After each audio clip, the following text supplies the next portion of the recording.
الحمدللہ رب العالمین والصلاة والسلام علی خاتم النبیین اما بعد فاعوذ باللہ من الشیطان الرجیم بسم اللہ الرحمن الرحیم الصلاة والسلام علیک یا رسول اللہ وعلی آلک واصحابک یا حبیب اللہ الصلاة والسلام علیک یا نبی اللہ وعلی آلک واصحابک یا نور اللہ۔ مدنی چینل کے ناظرین، پروگرام ہے آئیے کچھ سیکھیے، اس میں آپ کو خوش آمدید کہتے ہیں۔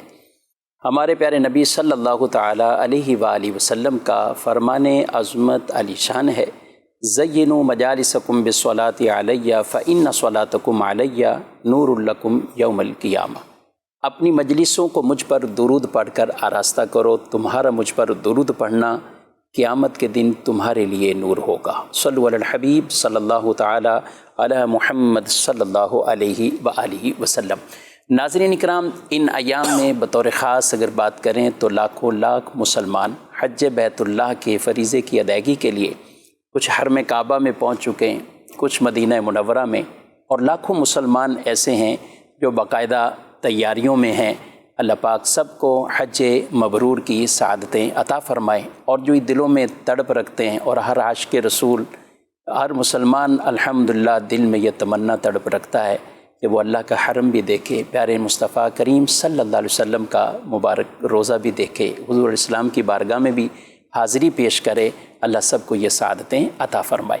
آج کا یہ بہت خوبصورت پروگرام ہے۔ حج کے اندر جو افعال، اعمال، مناسک ادا کیے جاتے ہیں، ان کی حکمتوں سے متعلق انشاءاللہ گفتگو کریں گے، اور آج پروگرام میں شامل ہیں قبلہ شیخ الحدیث و تفسیر استاد محترم مفتی محمد قاسم قادری اتاری دامت برکاتہم العالیہ۔ آپ کو خوش آمدید کہتے ہیں۔ استاد صاحب کیسے مزاج کے نام؟ الحمدللہ، اللہ کا شکر۔ خود سب بات کریں کہ حج کی جب بھی ہم گفتگو کرتے ہیں تو بطور خاص حج کے کئی اعمال اور کئی افعال ایسے ہیں جو حضرت ابراہیم علیہ السلام سے نسبت رکھتے ہیں۔ تو آج بھی جو ہم حج کا فریضہ ادا کرتے ہیں، حج کی ادائیگی کرتے ہیں، تو کئی اعمال جو یہ مناسبت ان سے رکھتے ہیں، تو اس کا کچھ خاص پس منظر کیا فرماتے ہیں؟ سب بسم اللہ الرحمن الرحیم۔ حج وہ عبادت ہے جو بطور خاص حضرت ابراہیم علیہ السلام کے ساتھ بہت زیادہ تعلق رکھتی ہے۔ اس لیے جب حج کے ایام آتے ہیں تو اگر آپ مسجدوں میں خطبات سنیں، جی، جمعے کا خطبہ سنیں یا اس کے علاوہ بیانات سنیں، تو اس میں حضرت ابراہیم علیہ السلام کا تذکرہ جو ہے وہ بہت زیادہ شروع ہو جاتا ہے۔ تو اس کی وجوہات یہی ہیں کہ عبادت حج جو حضرت ابراہیم علیہ السلام سے شروع ہوئی وہ آج تک بلا تعطل جاری ہے۔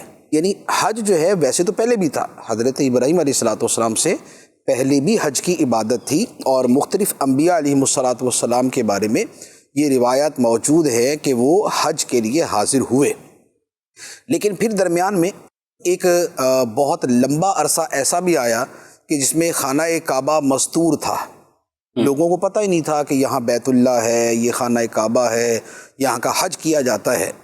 پھر حضرت ابراہیم علیہ السلام کے ذریعے یہ ریوائیو ہوا، یہ نئے سرے سے شروع ہوا۔ تو چونکہ اس وقت ہم جو حج کرتے ہیں اس کی جو ایک تسلسل کے ساتھ شروعات ہیں وہ حضرت ابراہیم علیہ السلام سے ہیں، تو اس لیے پھر حج جو ہے وہ حضرت ابراہیم علیہ السلام کے ساتھ بہت زیادہ تعلق رکھتا ہے۔ تو جیسے ہی حج کے ایام آتے ہیں، حج کی بات آتی ہے، تو حضرت ابراہیم علیہ السلام کا ذکر شروع ہو جاتا ہے۔ تو ایک تو یہ بذات خود جو حج کا شروع ہونا ہے، ایک تو اس کی وجہ سے، دوسرا یہ ہے کہ چونکہ حج جو ہے یہ بیت اللہ کے ساتھ تعلق رکھنے والی عبادت ہے، خانہ کعبہ کے ساتھ۔ للہ علی الناس حج البیت، لوگوں پر اللہ کے لیے فرض ہے بیت اللہ کا حج۔ سبحان اللہ۔ تو گویا حج جو ہے اس کا تعلق ہی بیت اللہ کے ساتھ ہے، اس لیے حج کا بڑا مرکزی جو فرض ہے طواف الزیارہ، تو وہ خانہ کعبہ کے ساتھ ہی ہے۔ یعنی کہ ایک ہے میدان عرفات میں جو حاضری ہے اپنے مخصوص وقت کے اندر، اور دوسرا ہے بیت اللہ شریف کا طواف الزیارہ جسے کہتے ہیں۔ تو اب چونکہ حج بیت اللہ کہلاتا ہے، اور اس وقت جو بیت اللہ ایک تعمیر کی صورت میں ہمارے سامنے ہے، ویسے تو بیت اللہ اس فضا کا نام ہے، اس جگہ کا نام ہے، کہ اگر یہ دیواریں وہاں نہ بھی ہو تو بیت اللہ وہی ہے، سبحان اللہ، ٹھیک ہے، یعنی ہمارا جو قبلہ ہے وہ وہی ہے، لیکن یہ جو ایک تعمیر شدہ عمارت ہے تو یہ جو ہے یہ حضرت ابراہیم علیہ السلام سے شروع ہوئی۔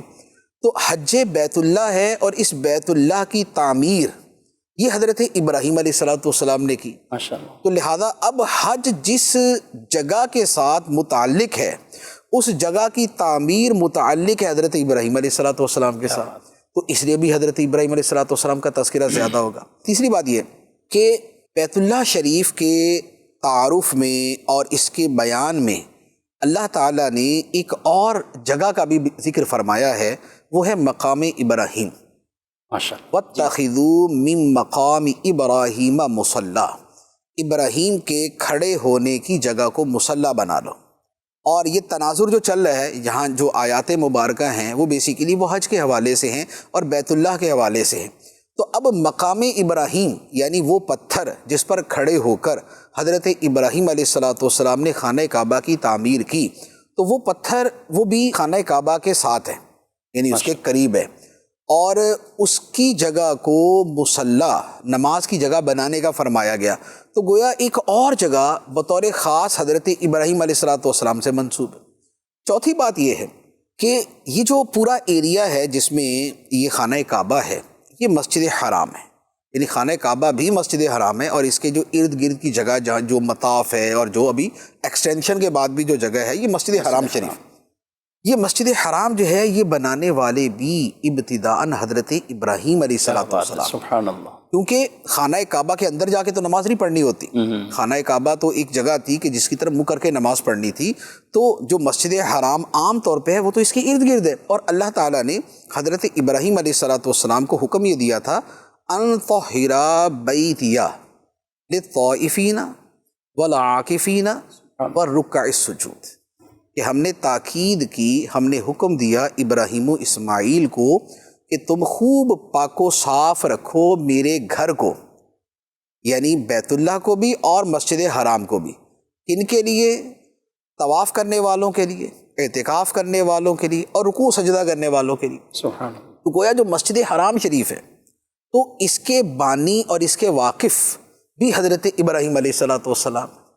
پھر جو مناسک حج ہے، مناسک حج جو ہم جس طرح حج ادا کرتے ہیں انہیں مناسک حج یعنی حج کی ادائیگی کے طریقے، عبادت حج کی ادائیگی کے طریقے، کہ طواف کرنا ہے، صفا مروہ کی سعی کرنی ہے، یہ ساری جتنی چیزیں، یہ بھی سب سے پہلے حضرت ابراہیم علیہ السلام نے ہی اللہ تعالیٰ کی بارگاہ میں عرض کیا تھا، اے ہمارے رب ہمیں ہمارے عبادت کے طریقے سکھا دے، یعنی یہ جو بیت اللہ کا حج ہے اس کے طریقے کیا ہیں، کہ اس میں کیا کیا افعال کرنے ہیں، کیسے کرنے ہیں، کب کرنے ہیں، کس مقام پہ کرنے ہیں، تو اے ہمارے رب ہمیں یہ طریقے سکھا دیں۔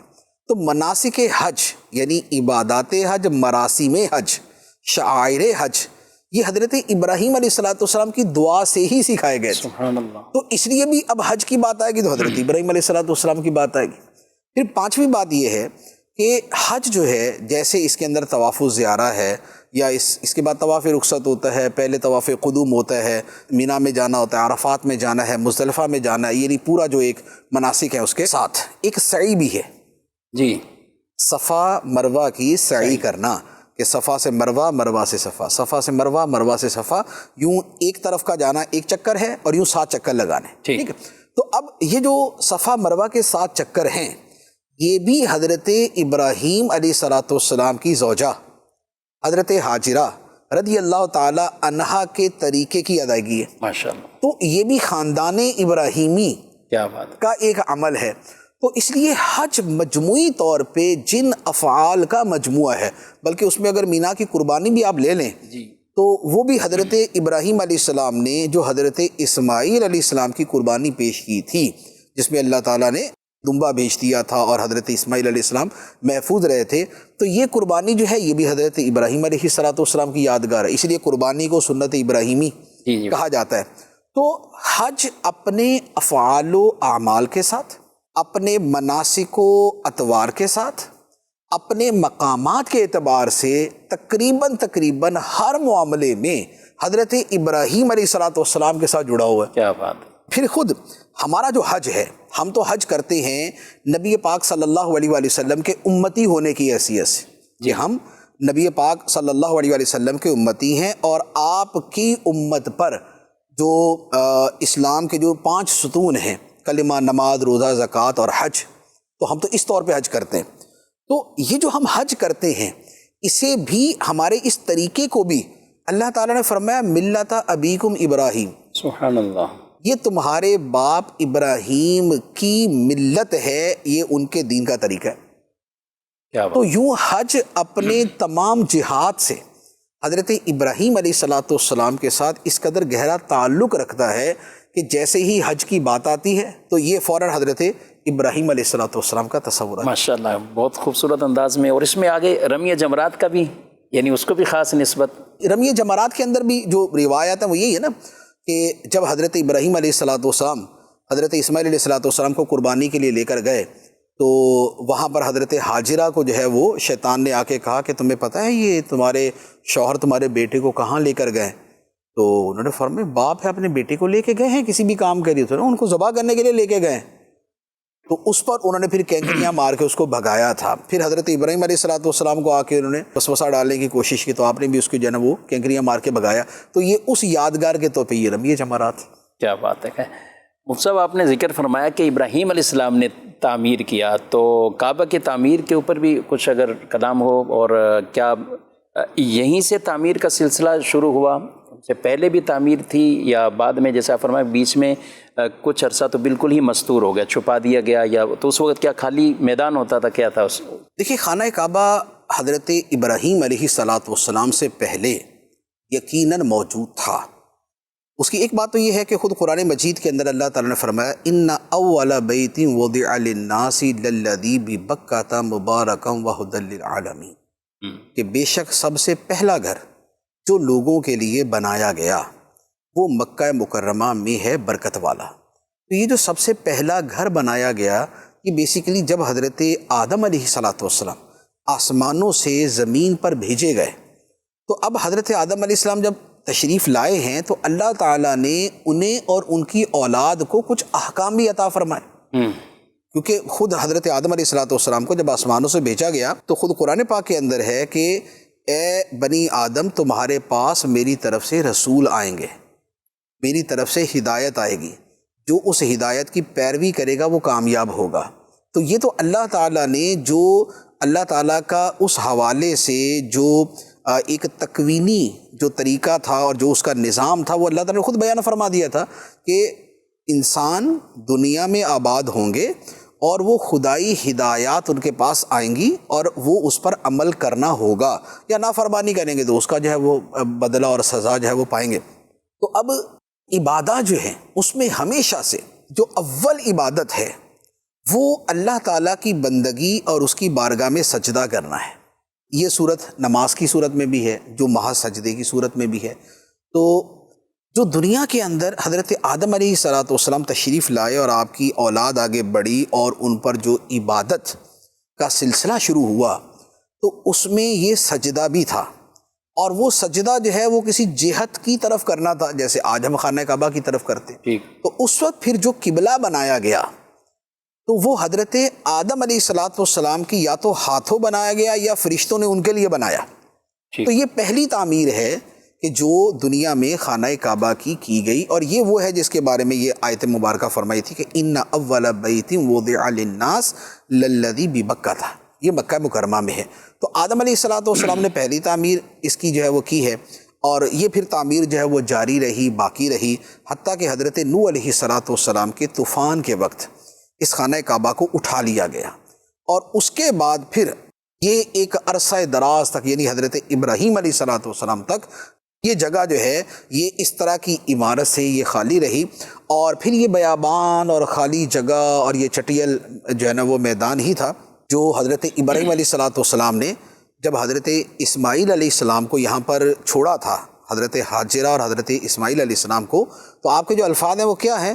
ربنا انی اسکنت من ذریتی بواد غیر ذی زرع، کہ میں ایسی وادی میں چھوڑ کے جا رہا ہوں غیر ذی زرع، جہاں کسی قسم کی زراعت نہیں، جہاں کسی قسم کا اناج نہیں، میدان بالکل، جہاں کسی قسم کا پھل نہیں ہے۔ تو اس کا مطلب کیا ہوا کہ یہ ایک بیابان تھا۔ اچھا، پھر یہ ایسا بیابان تھا کہ زراعت ہونا تو دور کی بات ہے، یہاں پانی تک نہیں تھا کہ کوئی پانی کی کوئی ندی چھوٹی سی بہہ رہی ہو، کوئی آبشار ہی ہو، کوئی چشمہ ہی ہو، کوئی کنواں ہی ہو، ایسا بھی کچھ نہیں تھا۔ تبھی تو پھر حضرت ہاجرہ رضی اللہ تعالی عنہا جو ہے وہ پانی کی تلاش کے اندر جو ہے وہ صفا مروہ کے چکر لگائے، اور بالآخر وہاں پر زمزم کا چشمہ جو ہے وہ حضرت اسماعیل علیہ الصلوۃ والسلام کے قدم سے یا حضرت جبرائیل علیہ الصلوۃ والسلام کے پر سے نمودار ہوا۔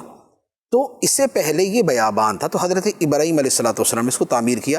تو یہ گویا خانہ کعبہ کی دوسری تعمیر ہے، پہلی آدم علیہ الصلوۃ والسلام کی ہو گئی، دوسری تعمیر حضرت ابراہیم علیہ الصلوۃ والسلام کی۔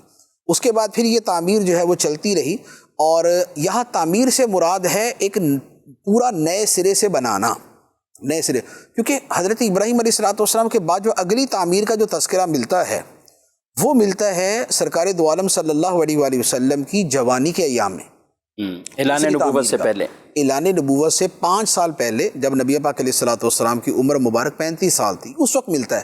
لیکن لازمی بات ہے کہ حضرت ابراہیم علیہ السلام کی تعمیر جو ہے وہ بغیر کسی مرمت کے، بغیر کسی جو ہے نا تھوڑا بہت اس کے اندر کچھ کام کیے، وہ اتنا عرصہ جو ہے وہ نہیں چل سکتی۔ تو درمیان میں یوں کہہ لیں کہ جیسے کوئی پتھر ٹوٹ گیا تو لگا دیا، کچھ ایسا جو کرانا تھا وہ ہوتا رہا، لیکن وہ جو ہے کہ بنیادوں سے نئے سرے سے بنا دیا جائے، تو یہ اس کے بعد جو ہوا ہے یہ پھر نبی پاک علیہ الصلوۃ والسلام کی جوانی میں ہوا۔ بارشیں ہوئیں، بارشوں سے سیلاب آ گیا، سیلاب کی وجہ سے خانہ کعبہ کی دیواروں کو نقصان پہنچا، جو ٹیڑھی ہو گئیں اور اس طرح کا۔ تو پھر جو ہے وہ اہل مکہ نے کہا کہ خانہ کعبہ تو چونکہ ان کے لیے بھی ایک شرف کا ذریعہ تھا، شہرت کا ذریعہ تھا، عزت کا ذریعہ تھا، اس کی وجہ سے لوگ ان کی عزت کرتے تھے، ان کے اسفار جو ہے وہ امن و امان کے ساتھ اور بے خوف ہوا کرتے تھے۔ تو انہوں نے کہا کہ ہم اس کی نئے سرے سے ایک اچھی تعمیر کرتے ہیں۔ اچھا، اب اچھی تعمیر کے لیے پھر انہوں نے کہا کہ بھئی اس کے لیے پیسے جو ہے نا وہ وہی جمع کیے جائیں گے جس میں کوئی ظلم زیادتی نہ ہو۔ تو وہ پھر جتنے پیسے جمع ہوئے تو اس سے پھر وہاں پر جدہ کے ساحل پہ کوئی بحری جہاز جو ہے وہ جو ہے نا وہ پھنس گیا تھا وہاں پر، اور اس میں لکڑی کا سامان تھا، تو وہاں سے وہ لکڑیاں لا کے خانہ کعبہ کو تعمیر کیا گیا۔ لیکن چونکہ خالص جو ہے نا وہ حلال اور بڑا پیور قسم کا مال وہاں خرچ کرنا تھا، تو اس سے پورا خانہ کعبہ تعمیر نہیں ہو رہا تھا۔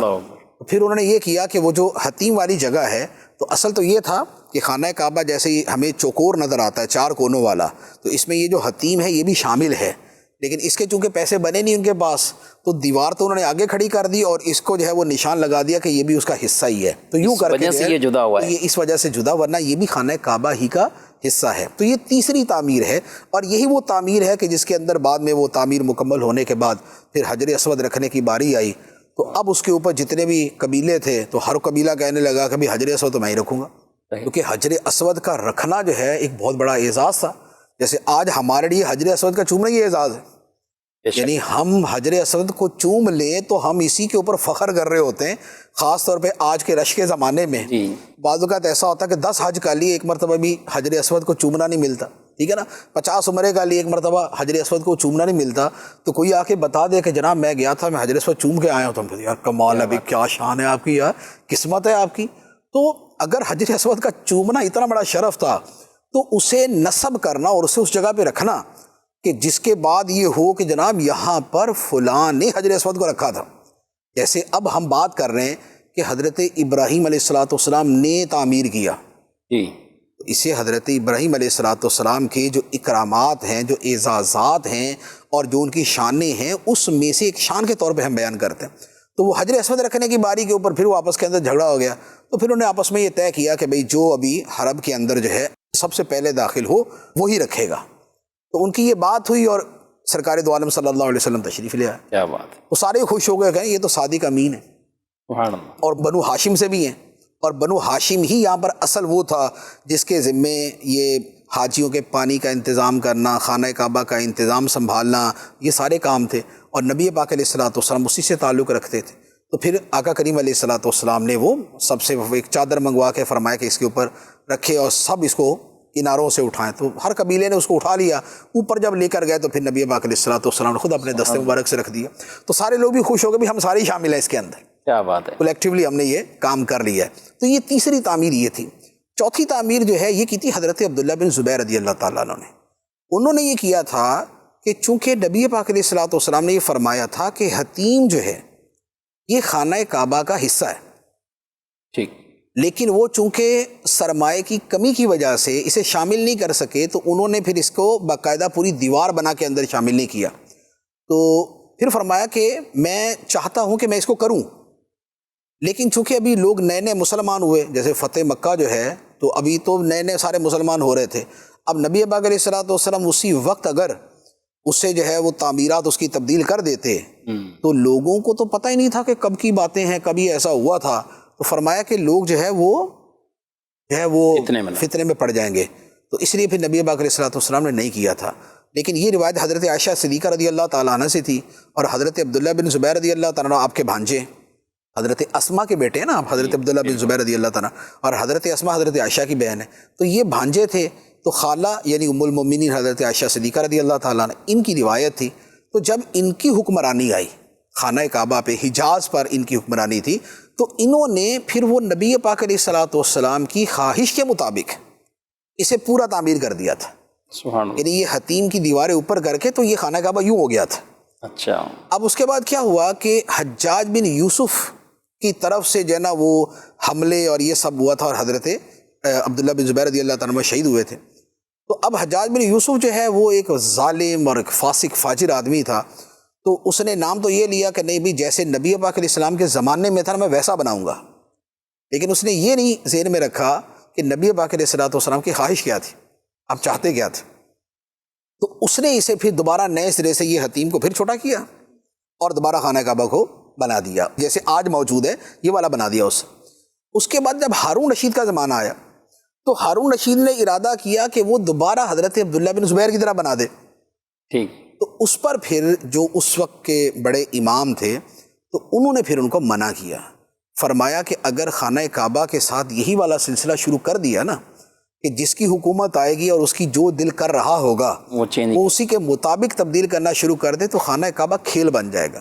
تو چونکہ نبی پاک علیہ الصلوۃ والسلام بھی تو اسی کعبے کی عمارت اور اسی انداز کے اندر ہی اس کو لے کے چلتے رہے نا، صحیح، تو لہٰذا اس کو ایسے ہی چلاتے رہے، یعنی کہ اگر فرض واجب ہوتا کہ بھی حتیم کو شامل کرنا ہے تو پھر تو نبی پاک علیہ الصلوۃ والسلام اولاً تو خود ہی کرتے، اگر فرض واجب ہوتا پھر تو سرکار ہی خود کرتے نا، کہ وہ خلاف یعنی کہ امر اگر ہوتا اس طرح چھوڑنا تو نبی پاک علیہ الصلوۃ والسلام پھر اس طرح نہ چھوڑتے، بناتے، یا یہ ہے کہ اگر کوئی تاکیدی چیز ہوتی تو نبی پاک علیہ الصلوۃ والسلام اس کے حوالے سے کوئی وصیت فرما جاتے، صحیح، لیکن ایسا بھی نہیں کیا، تو اس کا مطلب یہ ہوا کہ اس کی بھی رخصت تھی اور یہ بھی طریقہ جو ہے نا وہ درست ہے اور درست تھا، تو پھر اس کو چھوڑ دیا گیا۔ اس کے بعد جو اس کی پھر مین تعمیر ہوئی ہے وہ سلطنت عثمانیہ کے ایک بہت عظیم خلیفہ تھے سلطان مراد، تو یہ سلطان مراد نے پھر یہ تعمیر کی، اور اس وقت جو ہماری آنکھوں کے سامنے تعمیر ہے یہ سلطان مراد کی ہے، یہ سلطنت عثمانیہ کے جو سلطان مراد ہیں یہ ان کی طرف سے یہ اس طرح کی جو مضبوط اور یہ ساری تعمیر ہے یہ وہ چلتی آ رہی ہے۔ اس کے بعد جیسے چھوٹے موٹے اس کے اندر کام جو ہے یہ تو ہوتے ہی رہے ہمیشہ، لیکن مین جو اس وقت تعمیر ہے یہ سلطان مراد کی ہے۔ اس کو جو خوبصورت غلاف ہے آج بھی ہم دیکھتے ہیں، غلاف کعبہ کی باقاعدہ تبدیل بھی ہوتا ہے تقریباً ہر سال ہی حج کے دنوں میں ہی، تو یہ غلاف بھی شروع سے ہی چلتا ہوا ہے یا بیچ میں ہے؟ غلاف جو ہے یہ حضرت ابراہیم علیہ الصلوۃ والسلام سے تو نہیں ہے، اس کے بارے میں ایک روایت یہ ہے کہ خانہ کعبہ پر جو غلاف ڈالا گیا تھا یہ حضرت اسماعیل علیہ الصلوۃ والسلام نے ڈالا تھا، ایک روایت یہ۔ ایک دوسری روایت یہ ہے کہ یمن کے ایک بادشاہ تھے طبہ ہمیری، انہوں نے یہ غلاف ڈالا تھا اور پھر اہل یمن کو خانہ کعبہ کی خدمت پر مامور کیا تھا، تو یہ تب سے چلتا آ رہا ہے، اور نبی پاک علیہ الصلوۃ والسلام کے زمانے میں بھی غلاف ہوا کرتا تھا، یعنی کعبہ شریف پر خانہ کعبہ کا جو غلاف ہے یہ نبی پاک علیہ الصلوۃ والسلام کے زمانے میں بھی ہوا کرتا تھا۔ کئی احادیث ہیں ان کا جو ہے وہ ابھی ریفرنس میں دے سکتا ہوں کہ ان کے اندر اس کا تذکرہ موجود ہے کہ جیسے فرمائے کہ ابن خطل جو ہے وہ اگر استار کعبہ کے ساتھ بھی لٹکا ہوا ہو تب بھی اس کے بارے میں یہ حکم ہے، تو استار کعبہ یعنی کعبے کے پردے کا جو تذکرہ ہے وہ وہاں پر موجود ہے۔ تو یوں خانہ کعبہ کے یہ جو غلاف ہے یہ نبی پاک علیہ الصلوۃ والسلام کے زمانے میں بھی تھا۔ اس کے بعد پھر یہ سلسلہ خلفائے راشدین ان کے زمانے میں بھی، کیونکہ اس کو چینج بھی کیا جاتا تھا نا، کہ کچھ عرصے بعد اس کو چینج کیا جاتا تھا، تو خلفائے راشدین بھی یہ کرتے رہے، پھر حضرت امیر معاویہ رضی اللہ تعالیٰ عنہ کرتے رہے، اس کے بعد بھی پھر جو خلفاء آتے رہے تو وہ خلفاء یہ سارا سلسلہ کرتے رہے۔ پھر سلطان صلاح الدین ایوبی رحمۃ اللہ علیہ انہوں نے پھر فکس کر دیا کہ کالے رنگ کا ہی غلاف ہوگا. اس سے پہلے مختلف کلر ہوتے تھے نا, کبھی کوئی اور کلر کا آ جاتا, کبھی کوئی اور کلر کا آ جاتا. تو سلطان صلاح الدین ایوبی رحمۃ اللہ علیہ نے اس کو بلیک کلر کا کیا تھا کہ یہ وہ چلے گا. تو اس کے بعد اللہ طول جو ہے نا یہ بلیک ہی چلتا آ رہا ہے. اور اب اس وقت وہ جو خانہ کعبہ کے پردوں میں, غلاف میں وہ جو سونے کی کڑائی اور سونے کی تاریں اور سونے کی لکھائی ہے, یہ پھر دوبارہ جو ہے یہ سلطنت عثمانیہ کے جو حکمران تھے یہ انہوں نے شروع کی تھی. یعنی اس سے پہلے ایسا نہیں تھا. تو یہ عثمانی خلفاء جو تھے انہوں نے, سلاطین جو تھے انہوں نے یہ سونے کی کڑائی اور یہ شروع کی, اور اس کے بعد یہ چلتا آ رہا ہے. پھر بلکہ ایک زمانہ ایسا بھی رہا کہ یہ جو غلاف کعبہ ہے ہر سال تبدیل ہوتا تھا. تو ہر سال یہ تبدیل ہوتا تھا کسی نئے ملک کی طرف سے, یعنی کہ کبھی مصر کی طرف سے, اور کبھی کسی انڈونیشیا, تو کبھی ملائیشیا, کبھی فلاں. اور ایک مرتبہ یہ پاکستان سے بھی تیار ہو کر گیا تھا, مجھے یاد ہے, یعنی کہ میرے پیدائش سے بھی پہلے کی بات ہے یہ, لیکن مجھے یاد یوں ہے کہ میں نے جو کتابیں پڑھی اس حوالے سے, تو ان کتابوں میں جو اس کا واقعہ لکھا ہے نا کہ غلاف کعبہ جو پاکستان میں تیار ہوا اور یہاں سے روانہ ہوا, اور پھر جو ہے نا کراچی کے راستے جو ہے نا یہ وہاں مکہ مکرمہ پہنچا, وہ جو روداد ہے غلاف کعبہ کے پاکستان سے جانے کی اور لوگوں کے اس کے ساتھ اظہار عقیدت کی, وہ اگر بندہ پڑھ لے نا تو یوں کہہ لے کہ اس کا ایمان ایسا یعنی حشاش بشاش اور تر و تازہ ہو جاتا ہے کہ آدمی جو ہے نا وہ بالکل, یہ بڑا مزہ آتا ہے اس کو پڑھنے میں کہ کس طریقے سے اتنا والہانہ ایک ایک اسٹیشن پہ اس کا استقبال ہو رہا تھا. بٹ ٹرین کے ذریعے آیا تھا نا وہ, جیسے یہاں تک کراچی آئی, کراچی سے پھر آگے کا مجھے معلوم نہیں کہ کس سے ہو گیا. تو یہ ایک بڑا زبردست قسم کا یہ واقعہ تھا. پھر مصر سے بڑے عرصے تک غلاف آتا رہا, اس کے بعد سے پھر اب یہ ہے کہ اب بھی ہر سال تبدیل ہوتا ہے. ماشاءاللہ. ناظرین کرام, مکہ مکرمہ کی باتیں, خانہ کعبہ کی باتیں, سبحان اللہ, جہاں بھی آدمی بیٹھے اور جس انداز سے بھی یہ سنتا ہے دل میں ایک اور محبت پیدا ہوتی ہے. مفتی صاحب, حتیم کعبہ کے اندر نماز پڑھنے والا اب بھی اگر موقع ملتا ہے تو حتیم کعبہ میں نماز پڑھے تو اس کو کیا کعبے کے اندر پڑھنے کی فضیلت ملے گی؟ حتیم میں نماز پڑھنے کا ایک بہت بڑا فائدہ اور برکت یہ ہے کہ حتیم میں نماز پڑھنے والا ایسا ہی ہے جیسے وہ خانہ کعبہ میں نماز پڑھنے والا. سبحان اللہ. اور یہ یوں کہہ لیں کہ یہ بھی اللہ تعالیٰ کی حکمتوں میں سے کیا بات, ایک حکمت ہے کہ کسی بھی وجہ سے یہ جگہ خارج رہ گئی, یعنی اس دیواروں کے اندر یہ نہیں آئی اور یہ باہر رہ گئی. ورنہ جیسے آج کے زمانے میں ہم دیکھتے ہیں کہ خانہ کعبہ کے اندر جا کے نماز پڑھنا جو ہے یہ عام آدمی کے لیے پاسبل نہیں ہے. صحیح. اچھا, پاسبل یوں بھی نہیں ہے کہ ویسے ہی بند ہے, یعنی کہ کیا ہوا ہے اور خاص جو ہے نا وہ شخصیات کے لیے ہی اسے اوپن کیا جاتا ہے. دوسرا یہ بھی ہے کہ بالفرض اوپن کر بھی دیں تو کیا ممکن ہے؟ ہاں ویسے بھی, یعنی اس رش میں عوام لوگ جتنی تعداد ہے اگر واقعتاً اس کے لیے اسے کھول دیا جائے بھی پڑھ لو, تو آپ یہ سمجھ رہے کہ ہزاروں لوگ مر جائیں گے وہاں پر, جھمگٹا رش ایک دوسرے کے اوپر, پھر اندر یہ وہ. تو اس لیے یہ اللہ تعالیٰ کی طرف سے حکمت ہوئی کہ خانہ کعبہ کی 4 دیواری بھی مکمل رہی اور اس کا کچھ حصہ باہر بھی رہا, جس کے نتیجے میں ہم جیسے بھی جا کے پڑھ لیتے. کیا بات, جس کو موقع ملتا ہے خواتین بھی پڑھ لیتی ہیں, مرد بھی پڑھ لیتے ہیں. میں نے بھی الحمدللہ وہاں پر جو ہے وہ نوافل ادا کیے ہیں حتیم کے اندر, اور بہت ہی یعنی یوں کہہ لے کہ اچھے انداز میں. یعنی وہ بھی نہیں تھا کہ مرد عورتیں جو ہے وہ جمگٹا ہے, بس بائی چانس ایسا موقع مل گیا کہ رش نہیں تھا اور چند ایک مرد ہی تھے تو ہم بھی اندر چلے گئے, جا کے اندر نوافل ادا کیے, بیٹھے رہے, پڑھتے رہے. تو یوں یہ ایک اوپن سپیس جو ہے وہ اللہ تعالیٰ نے خانہ کعبہ کے اندر نماز پڑھنے کے لیے بھی دے دی, تو اب لوگ نماز پڑھتے ہیں. تو اب وہاں پر نماز پڑھنے والا ایسا ہی ہے جیسے خانہ کعبہ کے اندر نماز پڑھنے والا. ہاں اس میں ایک دوسرا ایک فقہی مسئلہ ہے, اس کے خیر خلاف ورزی کرتا بھی کوئی نہیں ہے, لیکن مسئلے کے اعتبار سے بتا دیتا ہوں کہ یہ جو باہر کا حتیم کا جو ایریا ہے یہ بیت اللہ کا حصہ ہے, لیکن یہ اس طرح تواتر سے ثابت نہیں ہے جس طرح خود یہ خانہ کعبہ کی اپنی بلڈنگ تواتر سے ثابت ہے. تو اس لیے وہاں پر جو نماز پڑھے گا اس کو حکم یہی ہے کہ وہ منہ خانہ کعبہ کی دیواروں کی طرف کرے گا. ٹھیک, اور ایسے ہی کرتے ہیں عموماً. ویسے میں اس لیے کہہ رہا ہوں کہ اس کی خلاف ورزی نہیں ہوتی, یعنی کہ یہ نہیں ہوگا کہ جیسے خانہ کعبہ کے اندر اگر نماز پڑھیں, دیواروں کے اندر اگر جا کے نماز پڑھیں تو جدھر مرضی منہ کر کے نماز پڑھ لیں. اچھا ماشاءاللہ, اندر یعنی ادھر جو ہے وہ تو آپ ادھر بھی پڑھ لیں, ادھر بھی پڑھ لیں, ادھر بھی پڑھ لیں, ادھر بھی پڑھ لیں, کیونکہ خانہ کعبہ ہی ہے وہ, تو لہٰذا اس کے اندر تو کوئی ایشو نہیں ہے. لیکن یہاں جو حتیم میں پڑھے گا تو چونکہ اس کا تواتر اس کی طرح نہیں ہے تو یہاں کے لیے پھر علماء نے یہ فرمایا ہے مجتہدین کرام نے کہ یہاں جو نماز پڑھے گا تو وہ یہ نہیں ہے کہ خانہ کعبہ کی جو دیواریں ان کو پیٹ کر لے اور ادھر کو منہ کر کے نماز پڑھ لے کہ باہر ہے تو یہ بھی خانہ کعبہ، تو جو اندر کا حکم وہ یہاں کا بھی حکم، تو یہ والا پھر یہاں پر نہیں ہے، حکم یہی ہے کہ پھر یہ ادھر ہی منہ کر کے دیوار کعبہ. سبحان. ماشاء اللہ. ناظرین کرام، آپ نے سنا ابراہیم علیہ الصلوۃ والسلام آپ سے اور حج کے مناسک اور افعال کا کتنا تعلق، اور پھر ساتھ تعمیر کعبہ کے حوالے سے ایک پوری گفتگو اور بہت ہی خوبصورت اور جامع گفتگو، اور یہی چیزیں ہیں جو سن کر دل میں اور محبت اور ذوق بھی پیدا ہوتا ہے. یہاں مفتی صاحب ایک اور بات کروں گا، جب یہ تذکرے آپ نے فرمائے ہیں تو ہمارے پیارے نبی صلی اللہ علیہ وآلہ وسلم کے کوئی حج کے انداز یا انہوں نے جو حج ادا کیا ہے تو یہ بھی ارشاد فرما دیں کہ آپ علیہ السلام کے کتنے حج ہیں یا عمرے وغیرہ کی تعداد کے حوالے سے، اور کچھ حضور علیہ السلام کے انداز طریقے. نبی پاک صلی اللہ تعالیٰ علیہ وآلہ وسلم کے حج یا عمرے مجموعی طور پہ کتنے تھے آپ کے حیات ظاہری میں، تو اگر پوری حیات طیبہ کے اعتبار سے دیکھیں تو اسے تو شاید کسی نے بھی شمار نہیں کیا اور نہ کوئی کر سکتا ہے، کیونکہ نبی پاک صلی اللہ علیہ وآلہ وسلم تو مکہ مکرمہ میں ہی یعنی کہ دنیا میں تشریف لائے، پیدا ہوئے، اور مکہ مکرمہ میں ہر سال ہی حج ہوتا تھا، اور اہل مکہ کی اکثریت ہر سال حج کرتی تھی، ٹھیک، کیونکہ حج کرنے کو وہ عبادت بھی سمجھتے تھے، شرف بھی سمجھتے تھے، اور پھر یہ ہے کہ نارملی جب ہیں ہی وہاں پر تو پھر حج بھی جو یعنی کہ کوشش کر کے سارے کر ہی لیتے تھے. تو یوں نبی پاک علیہ الصلوۃ والسلام نے جو اعلان نبوت سے پہلے حج اور عمرے کیے تو ان کی تعداد جو ہے وہ تو علماء کرام نے بیان نہیں کی، نہ شاید وہ کہیں جو ہے وہ نقل کی گئی، روایت کی گئی. اچھا، اس کے بعد اعلان نبوت کے بعد اور ہجرت سے پہلے یہ 13 سال کا عرصہ بنتا ہے.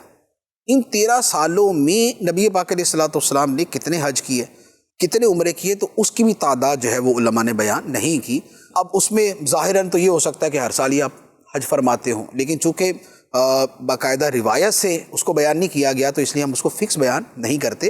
ہاں، ایام حج میں نبی پاک علیہ الصلوۃ والسلام وہاں پر مینا میں تشریف لے جاتے اور وہاں پر جا کے اسلام کی دعوت دیتے. یہ روایتوں کے اندر موجود ہے کہ ایام حج میں وہاں جو حاجی جمع ہوتے، نبی پاک علیہ الصلوۃ والسلام جاتے، وہاں جا کے اسلام کی تبلیغ کرتے، اسلام کی دعوت دیتے. یہ روایتوں کے اندر موجود ہے. تو اب اس کے ضمن میں نبی پاک علیہ الصلوۃ والسلام ساتھ اس کے حج بھی فرماتے تھے یا نہیں فرماتے تھے، تو اس حوالے سے روایتیں کوئی اتنی واضح نہیں ہیں. اب اس کے بعد آ جاتا ہے مدینہ منورہ ہجرت کرنے کے بعد. ہجرت کے بعد کے جو حج اور عمرے ہیں تو ان کا یوں معلوم ہے کہ صلح حدیبیہ تک تو نبی پاک علیہ الصلوۃ والسلام دوبارہ مکہ مکرمہ کی طرف آئے نہیں، ٹھیک، لہذا وہ سال حج اور عمرے سے خالی. اس کے بعد جو حدیبیہ کا سال تھا کہ نبی پاک علیہ الصلوۃ والسلام نے خواب دیکھا کہ آپ مسجد حرام میں داخل ہو رہے اور تقصیر اور حلق آپ کے ساتھ والے کر رہے. آپ نے یہ خواب صحابہ کرام کو بیان کیا، صحابہ کرام تیار ہو گئے، 1400 صحابہ کرام اس میں شامل تھے. یہ سارے جو ہے وہ عمرے کی نیت سے مکہ مکرمہ کی طرف روانہ ہوئے، لیکن حدیبیہ کے مقام پہ کفار کی طرف سے روک دیا گیا اور ان کی طرف سے پیغام آ گیا کہ ہم کسی بھی صورت عمرہ نہیں کرنے دیں گے. ٹھیک. تو پھر وہیں پر جو ہے وہ صلح حدیبیہ ہوئی، بیعت رضوان ہوئی، نبی پاک علیہ الصلوۃ والسلام وہاں سے واپس تشریف لے گئے. یعنی کہ آپ نے عملی طور پہ عمرہ نہیں کیا، لیکن سفر عمرہ آپ نے کیا. سفر عمرہ آپ نے کیا.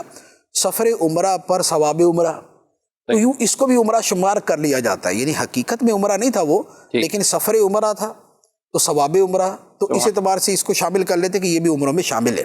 اس کے علاوہ نبی پاک علیہ الصلوۃ والسلام نے جو عمرے فرمائے ہیں 3 اس کے علاوہ ہیں. یعنی ایک یہ والا ہو گیا جو صلح حدیبیہ کے موقع پر تھا، جو ہوا نہیں تھا. ٹھیک. اگلے سال کے لیے چونکہ معاہدہ ہو گیا تھا کہ نیکسٹ ایئر مسلمان آئیں گے اور آ کے عمرہ کریں گے، تو اسے عمرۃ القضاء کہا جاتا ہے، وہ پہلے والے کی قضا. صحیح. تو ایک تو نبی پاک علیہ الصلوۃ والسلام نے یہ والا عمرہ کیا، یہ 2 ہو گئے. تیسرا عمرہ جب نبی پاک علیہ الصلوۃ والسلام نے غزوہ حنین سے واپس تشریف لا رہے تھے تو مسجد جعرانہ سے، مقام جعرانہ سے آپ نے احرام باندھا اور وہاں سے آپ جو ہے وہ آپ نے عمرہ کیا. یہ تیسرا عمرہ. چوتھا عمرہ وہ جو حجۃ الوداع تھا، نبی پاک علیہ الصلوۃ والسلام نے جو حج کیا تھا اس حج کے ساتھ آپ نے عمرہ کیا. تو یہ ٹوٹل 4 عمرے ہو گئے. اور حج جو ہے وہ ایک ہی ہے، وہ وہی ہے جسے حجۃ الوداع کہتے ہیں، اور جس کے بعد پھر نبی پاک صلی اللہ علیہ وسلم دنیا سے تشریف لے گئے. تو حج ایک اور عمرے 4، اور ان 4 عمروں کے اندر ایک وہ عمرہ جو صلح حدیبیہ والا ہے، ثواب عمرہ والا، وہ بھی اس میں شامل ہے. تو یہ یوں 5 ٹوٹل. یہ بڑی خوبصورت تفصیل ہے، یعنی ناظرین کے لیے بھی ایک انوکھی ڈیٹیل تفصیل. عام طور پہ تعداد تو معلوم ہوتی، لیکن جتنی تفصیل سے استاد صاحب نے بیان فرمایا. نبی کریم صلی اللہ علیہ وسلم نے جب حج ادا فرمایا تھا تو آپ صلی اللہ علیہ وسلم کے بارے میں بیان کے مختلف جگہ اپنے خطبات دیے. پھر آپ طواف میں بھی بطور خاص سواری پر ہیں اور آپ سے صحابہ معلومات لے رہے ہیں، اور ایک حکمت اس کی یہ بھی بیان کی گئی کہ آپ سب کو نظر بھی آئیں کہ آپ سے آ کے مسائل احکام پوچھیں. اس حوالے سے کچھ آپ ارشاد. لیکن نبی پاک صلی اللہ علیہ وآلہ وسلم نے جو لوگوں کو احکام سکھائے، وہ احکام سکھانا 2 طریقے سے تھا. یعنی صرف حج کے نہیں، اور بھی بہت سارے معاملات کے اندر، بلکہ شریعت کے اکثر معاملات میں. ایک آپ نے قولاً بیان فرمایا اور ایک آپ نے عملاً کر کے دکھایا. قولی اور عملی دونوں طریقے سے نبی پاک علیہ الصلوۃ والسلام نے جو افعال شریعت اور احکام شریعت ہے یہ لوگوں کو سکھائے. جیسے آپ نماز کا لے لیں. نماز کا نبی پاک علیہ الصلوۃ والسلام نے پورا طریقہ صحابہ کرام کو باقاعدہ سکھایا. ٹھیک. کہ تحریمہ التکبیر و تحلیلہ السلام، کہ نماز کی جو تحریمہ ہے وہ تکبیر سے ہے، اور جو اسے باہر نکلنا ہے وہ سلام سے ہے. ٹھیک. اچھا، پھر اس کے درمیان میں جتنا کچھ ہے وہ بھی سارا افعال نبی پاک علیہ الصلوۃ والسلام بیان کیے. لیکن اس کے ساتھ آپ نے یہ اعمال سب کے سامنے ادا کیے. صحیح. اور آپ کا یہ باقاعدہ فرمان تھا، صلو کما رأیتمونی اصلی، نماز ایسے پڑھو جیسے تم مجھے پڑھتے ہوئے دیکھتے ہو. تو وہ قولاً بھی سکھایا، عملاً بھی سکھایا. اچھا، اسی طرح نبی پاک علیہ الصلوۃ والسلام نے فرمایا تھا، خیر الامور اوساطھا، بہترین طریقہ کار ہے میانہ روی، اعتدال کے ساتھ کام کیا جائے. کچھ صحابہ کرام نے آ کے کہا کہ ہمارا یہ ارادہ ہے کہ پوری زندگی ہم رات میں عبادت کیا کریں، نفل پڑھا کریں، اور دن میں ہم ہمیشہ روزہ رکھا کریں، اور اپنی بیویوں سے دور، اور یہ بس دنیا کے ہر چیز سے ہم دور ہو جائیں. تو نبی پاک علیہ الصلوۃ والسلام نے وہاں کیا فرمایا تھا کہ خدا کی قسم میں تم سے زیادہ خدا کو جانتا بھی ہوں، خدا سے ڈرتا بھی ہوں. اور فرمایا کہ میرا طریقہ یہ ہے کہ میں روزہ رکھتا بھی ہوں، چھوڑتا بھی ہوں. میں روزہ رکھتا بھی ہوں، کسی دن چھوڑ بھی دیتا ہوں. اسی طرح فرمایا کہ میں رات کو عبادت بھی کرتا ہوں، سوتا بھی ہوں. اسی طرح فرمایا اور میری شادیاں بھی ہیں. تو یہ کیا تھا؟ یہ آپ نے اپنا عمل بیان کیا کہ میرا عمل یہ ہے. تو نبی پاک علیہ الصلوۃ والسلام نے اپنے اقوال یعنی احادیث طیبہ، احادیث قولیہ، ان سے بھی بیان کیا، اور اپنے عمل سے بھی اس کو بیان کیا. اب اس کی اگر ویسے مثالیں لینا شروع کر دیں تو سینکڑوں مثالیں اس کے اندر آ جائے. تہجد کا فرمایا بھی ہے اور ادا بھی کی. ٹھیک ہے. توکل کا سکھایا بھی ہے، کر کے بھی دکھایا. کیا بات. ٹھیک ہے نا. جہاد کا بتایا بھی ہے، کر کے بھی دکھایا. تو یوں ایک پوری پھر فہرست بن جاتی. اسی کے اندر حج کا معاملہ ہے کہ جب حج کے دن آئے تو نبی پاک علیہ الصلوۃ والسلام نے باقاعدہ صحابہ کرام کے ذریعے پورے عرب میں یہ پیغام پہنچوایا کہ نبی پاک صلی اللہ علیہ وآلہ وسلم اللہ کے رسول حج کے لیے جا رہے ہیں، تو اے لوگو تم بھی ساتھ چلو. اور یہ جو ساتھ چلنا تھا اس کا ایک بہت بڑا مقصد، یہ اس کی بہت ساری حکمتیں ہیں، لیکن اس میں ایک حکمت یہ تھی کہ آپ کے حج کو عملی طور پر لوگ دیکھیں. سبحان اللہ. آپ کی کیفیات کیا ہیں، آپ کے احوال کیا ہیں، آپ کی دعائیں کیا ہیں، آپ کے طریقہ عبادت کیا ہے، آپ کا کس جگہ پہ کتنا قیام ہے، آپ کون سا فعل پہلے کرتے ہیں، کون سا بعد میں کرتے ہیں، کہاں پر کتنی دیر قیام کرتے ہیں. تو یہ پورے کا پورا جو حج کا طریقہ تھا وہ نبی پاک علیہ الصلوۃ والسلام نے اپنے اعمال سے لوگوں کو سکھایا. تو حج میں وہ جو 1 لاکھ سے بھی زیادہ صحابہ کرام ساتھ تھے، تو اس میں ایک بڑا مقصد یہ تھا. اور اسی لیے سفر حج میں نبی پاک علیہ الصلوۃ والسلام نے زیادہ تر سواری پر ہی آپ تشریف فرما رہے. مینا میں، عرفات میں، ان سب جگہوں پہ آپ سواری پہ اس لیے رہے کہ بلندی پہ ہوں، تاکہ سب لوگ دیکھیں کہ نبی پاک علیہ الصلوۃ والسلام کہاں جا رہے ہیں، کیا کر رہے ہیں، کیسے کر رہے ہیں، کیا کر رہے ہیں. تو یہ سارے کا سارا ایک تربیت حجاج اور تربیت صحابہ للحج، تو یہ سارے کا سارا معاملہ. کیا بات ہے. سبحان اللہ. ناظرین کرام، نبی کریم صلی اللہ علیہ وسلم کے حج کے حوالے سے کچھ یہ خوبصورت باتیں سنی ہیں. اللہ پاک ہم سب کو بھی بار بار یہ حاضریاں عطا فرمائے. وقت اپنے اختتام کو پہنچا ہے، آپ سے اجازت چاہتے ہیں. فی امان اللہ.